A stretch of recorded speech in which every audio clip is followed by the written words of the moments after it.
My own brother watched as I struggled to breathe. In my most vulnerable moment, he betrayed me in a way I never thought possible. But in that hospital room, a stranger saw everything. This is my story of being the invisible daughter, the shocking act that nearly ended my life, and the unexpected alliance that brought the whole truth to light at my grandfather's will reading. It's about finally being seen, and the courage it takes to walk away from the family that never truly knew you. My name is Evelyn Hartman. I'm 38 years old, and for most of my life I believed I was made of stronger stuff than most. I had to be. I grew up in the quiet, rain-slicked town of Brighton, Oregon, as the practical, quiet daughter in a family that worshipped at the altar of potential, specifically, my younger brother Lucas's potential. He was the golden boy, the charismatic one, the son who could do no wrong even when he did everything wrong. I was just Evelyn, reliable, steady, the one who never needed a fuss. Or so they told me. The only person who ever truly saw me was my grandfather, Judge Raymond Hartman. He was a mountain of a man, not in size but in presence, with a voice that could command a courtroom or soothe a scared little girl with equal parts gravity and grace. He saw my quietness not as a flaw, but as depth. He called me his thinker. While my parents were at Lucas's football games, I was in my grandfather's library, learning about the world through his books and his stories. He was my anchor, my North Star. And when he passed away earlier this year, a part of my world went permanently dark. Before I dive deeper into this story, please take a moment to subscribe, like, and share it. Your support truly helps me bring more emotional and unforgettable stories to life. I always love hearing from you. So tell me in the comments, have you ever had a moment where a single act of kindness from a stranger completely changed your path? Your words and reactions inspire me more than you can imagine. And when we finally reach the end, don't forget to rate the story from 0 to 10. I read every single one and it means a lot to me. Now sit back, relax, and enjoy the story. Returning to Brighton for the funeral was like stepping back into a ghost story where I was both the ghost and the haunted. The house on Maple Drive felt smaller, the air heavier. My parents, Richard and Eleanor, greeted me with a brittle, rehearsed sort of grief. Lucas gave me a quick, hollow hug, his eyes already scanning the room for someone more important to talk to. The old dynamic snapped back into place as if no time had passed. I was the background noise, the logistical problem.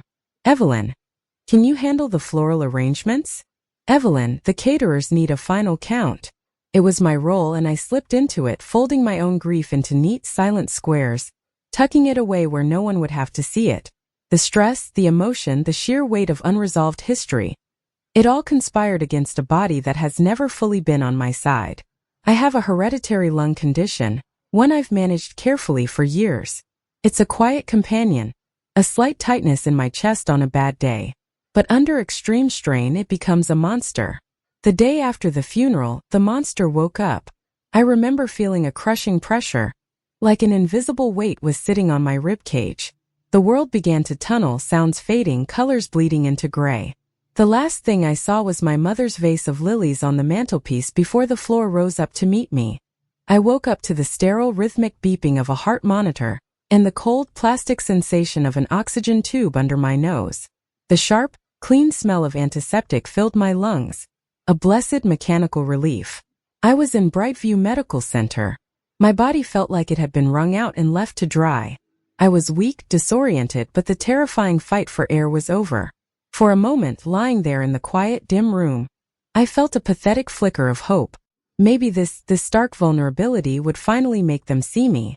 Maybe my family would walk in, their faces etched with real concern, and for once I would be the one who needed taking care of. The door opened. It wasn't my family. It was just Lucas. He walked in alone, his hands shoved into the pockets of his expensive jacket. He didn't look at the monitors, didn't ask how I was. He stood at the foot of my bed, his expression a familiar cocktail of irritation and disdain. "Really, Evelyn?" he said, his voice a low, cold sneer. "You couldn't just get through the week, could you? You had to create a scene. Even now with Grandpa gone, it's still all about you and your drama." The words hit me with a physical force. I tried to speak, to defend myself, but my voice was a ragged, airless whisper, lost in the hiss of the oxygen. I shook my head weakly, my eyes pleading with him to stop, To see the reality of the tubes, the wires, the proof beeping beside him. He took a step closer, leaning over the bed rail. His face was inches from mine. I could smell his cologne, something sharp and expensive, and underneath it, the sour tang of resentment. "You're faking," he hissed, the venom in his voice absolute. "You've always been a master at playing the victim. Well, I'm not buying it this time. No one is." And then he did it. His hand moved, not in a blur of rage, but with a chilling, deliberate precision. His fingers closed around the thin, clear plastic tubing that ran from the wall to my face. He looked me directly in the eye, and in that fraction of a second, I saw not anger but a cold, calculated erasure. Then he pulled. The tube came away from my nostrils with a soft, horrifying pop. The world didn't just go silent. It imploded. The steady, life-giving hiss vanished, replaced by a vacuum of sheer, suffocating panic. My chest seized, a vice of iron and fire clamping down. I gasped, but no air came. It was like drowning on dry land. My vision swam, dark spots blooming and dancing at the edges. I clawed at the bed rails, my fingers scrabbling against the cold metal. A silent, desperate scream trapped in my burning throat. My eyes locked on his. "Please, Lucas, please." He didn't move. He didn't call for help. He just watched. He stood there, my own brother, and he watched as my body arched off the bed, as my lips began to tinge with blue, as my silent struggle played out before him. It was the most profound betrayal I have ever known. A loneliness so complete it felt like the universe itself had turned its back. This was it. This was how my story ended, not with a bang, but with the silent, approving gaze of my sibling. Then a voice. It cut through the roaring in my ears like a blade of light through pitch black. "What in God's name are you doing? Step away from her." The door slammed open. A man in a white coat surged into the room. His eyes, a stormy gray blue, took in the scene in a millisecond, me suffocating, Lucas standing frozen, the discarded tube. His face, which might have been kind in another moment, was transformed by a fury so controlled it was terrifying. He was at my side in 2 strides, his shoulder shoving Lucas back with a force that sent him stumbling. His hands, large and steady, were suddenly on my face, reattaching the oxygen tube with a swift, practiced motion. The cool, blessed air rushed back into my lungs in a painful, glorious flood. I choked, coughed, my body convulsing as it relearned how to breathe. He adjusted the flow, his fingers checking my pulse at my wrist, his other hand resting firmly, reassuringly on my shoulder. "Breathe, Evelyn. Just breathe. Follow me. In and out. In and out." His voice was an anchor. I clung to it, my eyes streaming, my whole being focused on the sound of his calm, authoritative instructions. Slowly the vice loosened. The dark spots receded. The beeping of the monitor, which had become a frantic, shrill alarm, slowed to a steady, rhythmic pace. Only then did he turn to Lucas. The comforting pressure on my shoulder was gone, replaced by a tension that crackled in the air. The doctor positioned himself slightly between my brother and the bed, his posture rigid. "You," he said, and his voice was so quiet, so lethally calm it was worse than any shout. "You deliberately removed a critical oxygen supply from a patient in respiratory distress. You nearly killed her." Lucas found his voice a blustering, defensive thing. "She was faking. She's always." "I don't care what you think she was doing," the doctor interrupted, his tone slicing through Lucas's protest. "I am a physician. What I saw was attempted manslaughter. My medical opinion is that this was a deliberate, life-threatening act, and I will not let this go. Security is on its way. You will leave this hospital. Now." He didn't raise his voice. He didn't need to. The absolute, unshakable certainty in his words filled the room. Lucas paled, his bravado crumbling. He shot me one last, bewildered look, as if I were the one who had betrayed him, and fled the room. The doctor, Dr. Nathaniel Rhodes, according to his badge, turned back to me. The fury was gone, replaced by a profound, weary concern. He checked my vitals again, adjusted my pillows, his movements gentle. "I am so sorry you had to experience that, Evelyn," he said softly. "You are safe now. No one will harm you here. I give you my word." He stayed until the shaking in my hands subsided, until my breathing was my own again. He didn't ask questions about my family. He didn't offer platitudes. He just provided a solid, silent presence in the aftermath of the earthquake. When a kind-faced senior nurse, Mariana Lopez, came in to sit with me, he gave her quiet, specific instructions and a look that spoke volumes. Watch over her. He left, and the room felt both safer and emptier. I lay there, staring at the ceiling, the phantom sensation of Lucas's cold, hateful gaze still etched into my skin. The mechanical hiss of the oxygen was no longer just a sound. It was a testament, a witness. And for the first time I realized I hadn't been the only one watching. The night after Lucas was escorted out was long and fractured. Nurse Mariana Lopez was a quiet sentinel in the corner chair. Her presence a gentle bulwark against the panic that threatened to creep back in every time I closed my eyes. I'd see his hand reaching, feel the plastic pull away, and jolt awake, gasping against the very tube that was keeping me alive.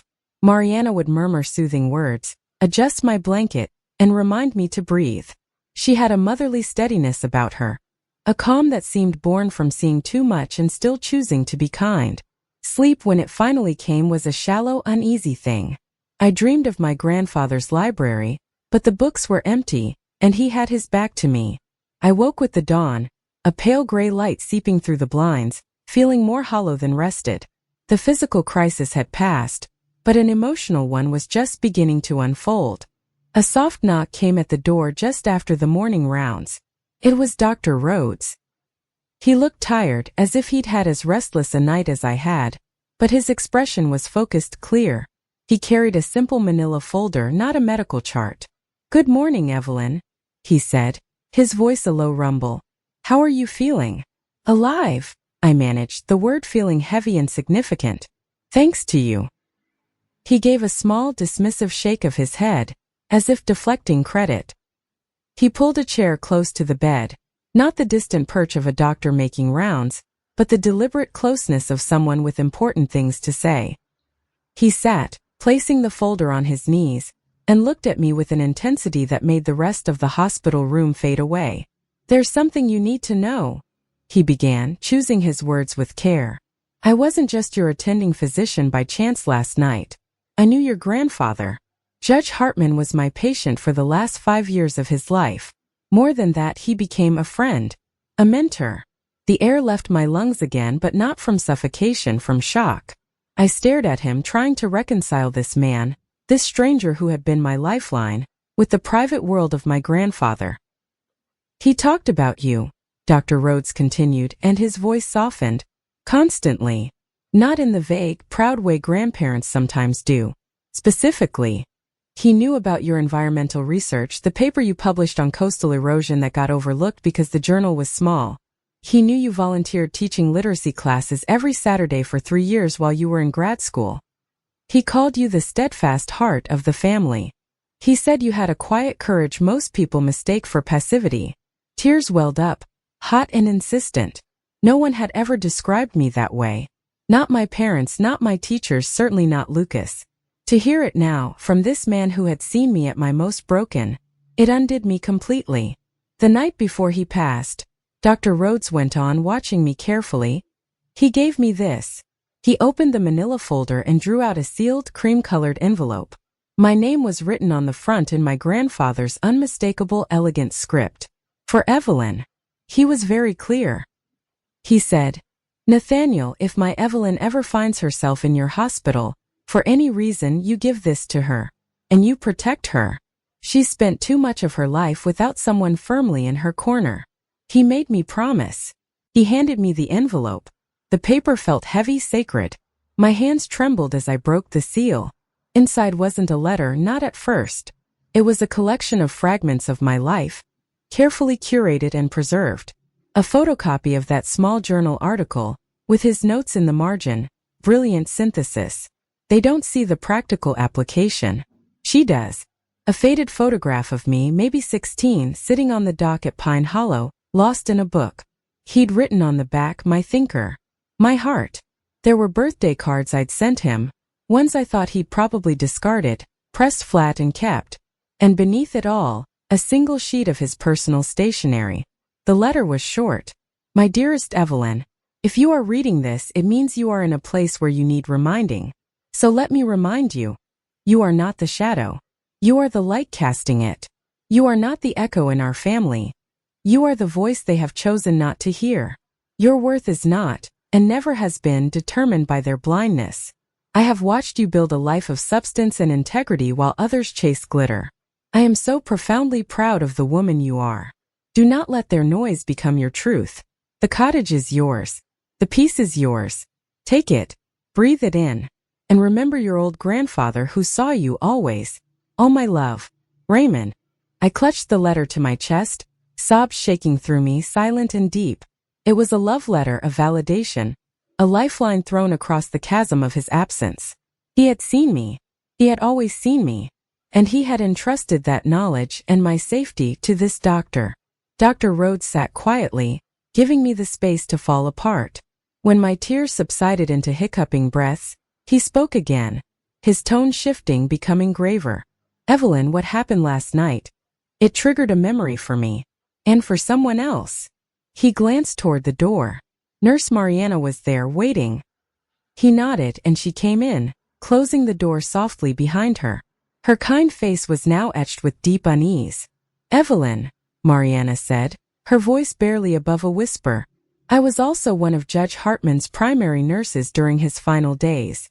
What your brother did to you, it was horrifying. But it was also familiar.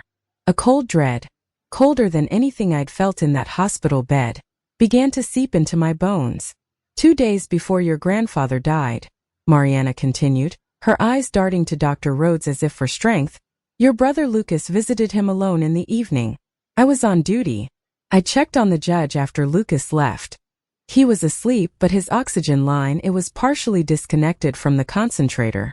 Not fully off, but loosened enough that the flow was significantly reduced. I reconnected it immediately. The judge woke up, confused, struggling for air. When I reported it, Lucas insisted it must have been an accident, that he might have brushed against it. The judge was frail, confused. It was logged as an incidental finding. An accident. She paused, letting the horrible parallel hang in the sterile air. The rhythmic beeping of my monitor sounded like a countdown. But after last night, Mariana said, her gaze steady and full of a painful certainty, I don't believe it was an accident anymore. And I don't think I'm the only one who had doubts. Dr. Rhodes's jaw was tight. I reviewed that incident report this morning. At the time, with no prior evidence of malice and the judge's fluctuating condition, there was no cause to pursue it. But now, with a near-identical act of deliberate harm against you, witnessed by a medical professional, a pattern emerges. The room seemed to tilt. The pieces, jagged and ugly, slammed together.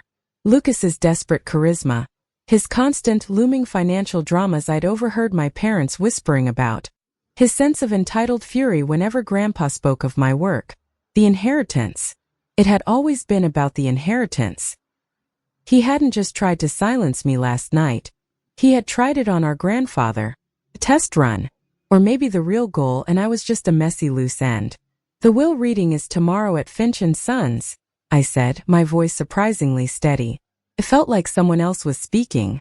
My grandfather's attorney, Mr. Finch, is handling it. Dr. Rhodes and Mariana exchanged a look, a silent conversation passing between them. He turned back to me. Evelyn, he said, his tone leaving no room for argument. You should not face that alone. With your permission, Mariana and I would like to accompany you. Not as your medical team. As witnesses. The offer was a shield, a sword, and an acknowledgement all at once. For the first time in 38 years, I wasn't being told to handle it, to be quiet, to make it easy for everyone else. I was being offered an alliance. Yes, I said, the word feeling like the first solid step on new ground. Please. I want you there. The following morning I was discharged. My parents picked me up. Their concern was a thin, anxious veneer over a foundation of clear annoyance. What on earth happened with Lucas? My mother asked in the car, her tone implying I provoked a scene. The hospital said there was an altercation. I didn't answer. I just looked out the window at the passing pines, holding my grandfather's letter in my purse like a talisman. The law offices of Finch & Sons were all dark wood and hushed solemnity. We gathered in a somber conference room, my parents, Lucas, and me. Lucas wouldn't meet my eyes. He looked pale, jittery, A far cry from the arrogant man from the hospital. He kept smoothing his tie. A nervous tic I recognized from when he was a boy who'd done something wrong and was trying to bluff his way out.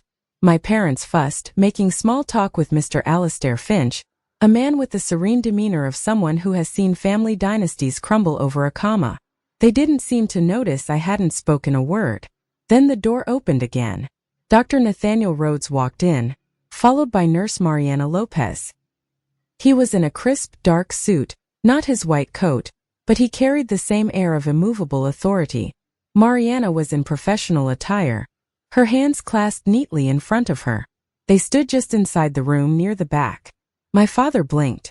"Can I help you? This is a private family matter." "They are here at my invitation," I said. My voice didn't waver. It filled the quiet room. Lucas's head snapped up. His eyes widened when he saw Dr. Rhodes, then darted to Mariana. A sheen of sweat appeared on his forehead. The confident mask cracked, revealing the raw fear beneath. Mr. Finch, unperturbed, merely adjusted his glasses. "If all parties are present, we shall begin." He opened a leather-bound folio and began to read the last will and testament of Judge Raymond Hartman. The legal language flowed dry and precise. My parents received the family home on Maple Drive, with a shared ownership clause that included me. A murmur of approval from my mother. Then came the next clause. I devise and bequeath my lakeside cottage and the associated 2 acres of land on Pine Hollow Road, in its entirety free of clear title, to my granddaughter Evelyn Marie Hartman. Silence. Then my mother's sharp intake of breath. The Pine Hollow cottage was my grandfather's sanctuary, his prized retreat. Lucas had always assumed it would be his. Furthermore, Mr. Finch continued, I direct the executor to establish a health and wellness trust, funded from the proceeds of my brokerage account, in the sum of $180,000, for the sole and exclusive benefit of my granddaughter, Evelyn Marie Hartman, to be used for her ongoing medical care and well-being. Lucas made a strangled sound. My father's face was blank with confusion. And to my grandson, Lucas James Hartman, Mr. Finch read, his tone not changing at all, I leave the sum of $1 in recognition of his status as my grandson, and for the specific purpose of purchasing a book on ethics, which I suggest he read with great care. The room exploded. This is an outrage, my father boomed, standing up so fast his chair screeched. Raymond would never, my mother cried, her face blotchy with shock and indignation. Lucas just stared at the table, his face a twisted mask of rage and disbelief. He can't do this. He was confused. He was sick. It was chaos. The family I'd always known, the one where I was the afterthought, was screaming to protect its favored son from the consequences they couldn't even yet fathom. And in the eye of that hurricane, I felt a strange crystalline calm. Mr. Finch waited for the outburst to subside.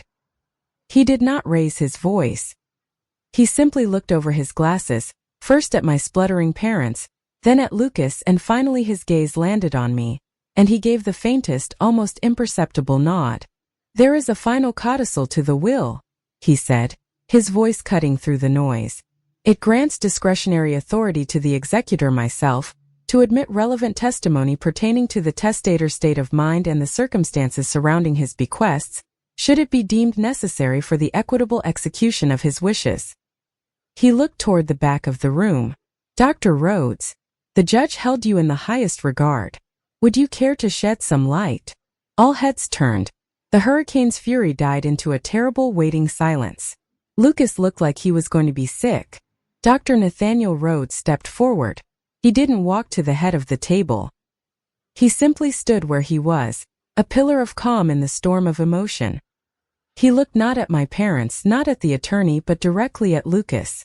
And he began to speak. Dr. Rhodes's voice was the same one that had commanded the hospital room. Calm, clear, and carrying an undeniable weight of truth. It wasn't loud, but in the shocked silence of the wood-paneled office, every word landed with the finality of a judge's gavel. 2 nights ago, he began, his stormy eyes fixed on Lucas, I was called to the emergency room of Brightview Medical Center to attend to Evelyn Hartman, who was admitted in acute respiratory distress due to a pre-existing hereditary condition. She was stabilized and placed on supplemental oxygen, which was critical to maintaining her blood oxygen levels. He paused, letting the clinical facts settle. My parents were frozen, staring at him. Lucas had shrunk into his chair. His earlier bravado completely evaporated. I entered her room to follow up on her treatment, Dr. Rhodes continued. What I witnessed was not a medical emergency in the traditional sense. It was an assault. I saw Lucas Hartman leaning over the hospital bed. I saw him verbally accuse his sister of fabrication. And then, with deliberate intent, I watched as he grasped the oxygen tubing delivering life-saving air to her lungs, and he removed it. My mother let out a small choked gasp. My father's mouth hung open. He then took a step back, Dr. Rhodes said, and his voice grew colder, sharper, and he observed. He made no move to call for help. He made no move to reattach the supply. He stood and watched as his sister began to asphyxiate. Her oxygen saturation plummeted. Cyanosis, a bluing of the lips and skin indicating oxygen deprivation, began to set in. By the time I intervened and reconnected the oxygen, she was seconds away from respiratory arrest and potential cardiac involvement. The room was a tomb. You could hear the soft hum of the building's ventilation system.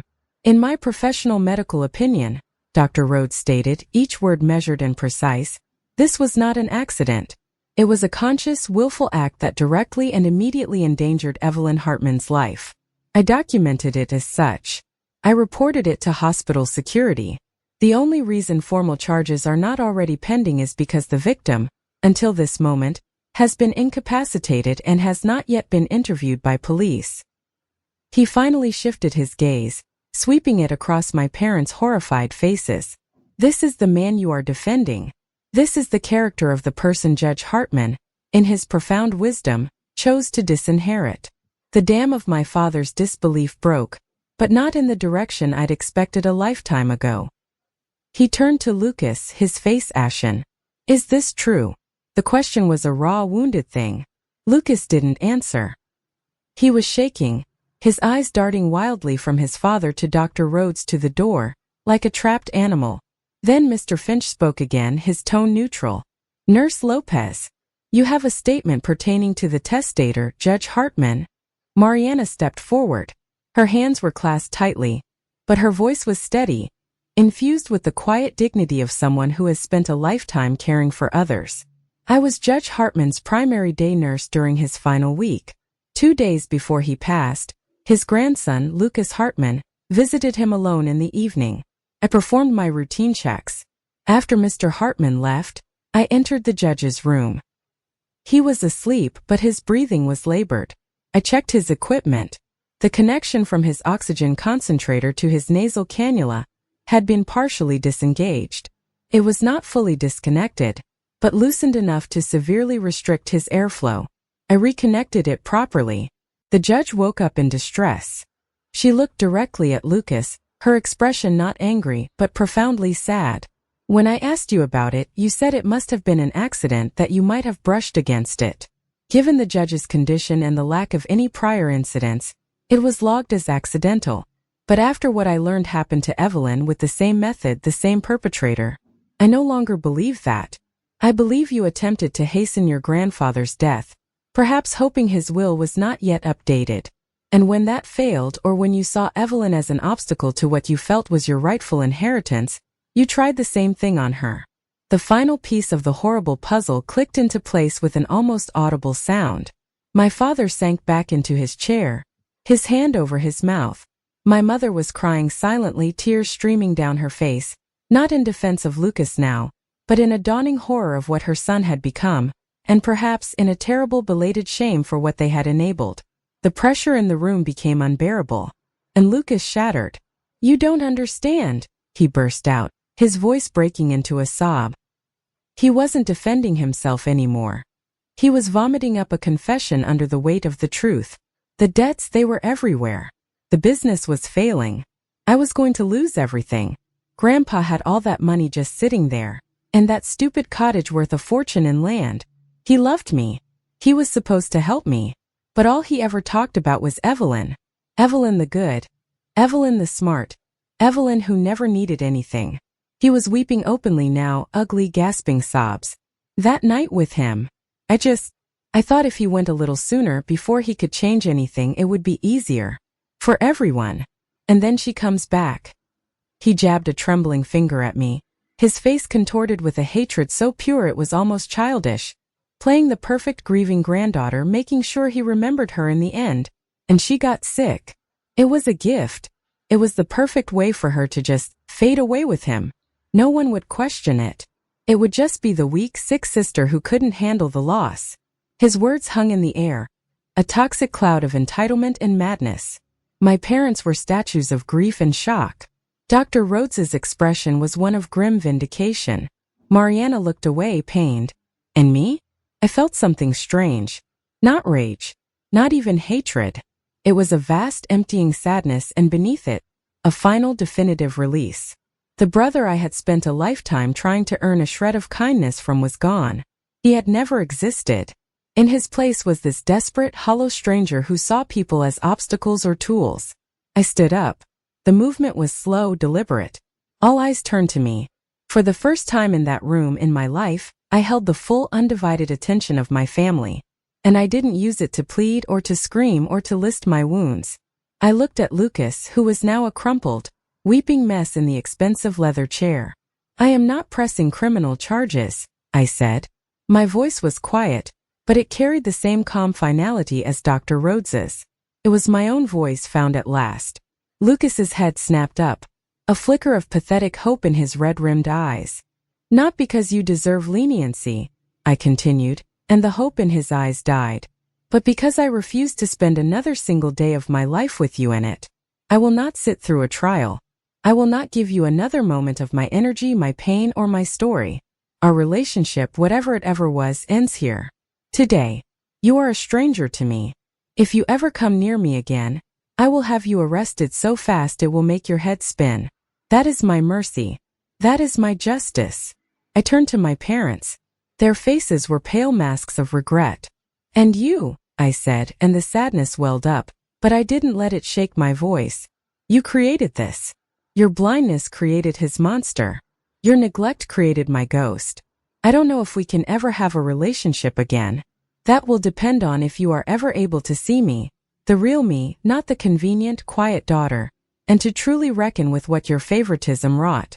The door is not closed, but it is locked from my side. You will need to do the work to find the key. I gathered my purse, my grandfather's letter safely inside. I looked at Mr. Finch. Please handle the necessary transfers, Mr. Finch. You have my contact information. I turned to Dr. Rhodes and Mariana. The gratitude that filled me was too immense for words. I simply nodded, my eyes meeting theirs. Thank you. They nodded back. We see you. And then I walked out of the conference room. I didn't look back. I walked down the hushed hallway, through the heavy oak doors, and out into the bright, crisp Oregon air. I didn't go to my parents' house. I got into a taxi, gave the driver the address for Pine Hollow Road, and watched my old life recede in the rearview mirror. 3 months later, I am writing this from the sunroom of the cottage at Pine Hollow. The lake is a sheet of silver glass this morning, mist rising from the pine trees that give this place its name. My lungs breathe easier here. The air is clean, scented with sap and damp earth. I placed my grandfather's books on the shelves in the exact meticulous order he loved. His favorite armchair sits by the stone fireplace. I started writing again, not academic papers but observations, small stories, the beginnings of a memoir perhaps. The health trust meant I could take a proper sabbatical, focus on healing without the crushing anxiety of medical bills. I joined a support group in the nearby town. It's for women, often daughters, who spent lifetimes being overlooked, who were the steady background in other people's dramatic pictures. We don't just share pain. We share strategies for building a life that is finally, authentically, our own. And Dr. Nathaniel Rhodes, he visits. At first it was to check on my health, a professional courtesy, he said. Then it was to share a memory of my grandfather, a story I hadn't heard. Now he comes for coffee, for walks along the lake shore. We talk about books, about the quiet resilience of the natural world, about the slow, careful process of building trust after it has been so violently broken. There is no pressure, no grand romance, just a gentle, growing friendship that feels like the first solid ground after years of quicksand. He looks at me and sees Evelyn, not a shadow, not a victim. He sees the woman my grandfather always knew I was. My story didn't end in that hospital room, with the hiss of oxygen and a brother's hateful gaze. It didn't end in the attorney's office with the shattered family. Started there. It started the moment a stranger stepped into the darkness and said, "I see you." It started the moment I finally chose to believe him, and in doing so chose myself. The wounds are still there. They probably always will be. But they are scars now, not open sores. They are reminders, not prisons. I have a home that is truly mine, filled with the silent, loving presence of the man who believed in me first. I have peace, and for the first time in 38 years, I have a future that feels not like an obligation or an afterthought, but like a gift I am just beginning to unwrap. Thank you for listening till the very end. If this story touched your heart, please take a moment to like, share, and subscribe for more stories like this. And don't forget to rate this story from 0 to 10 in the comments. Your words and reactions inspire me more than you can imagine.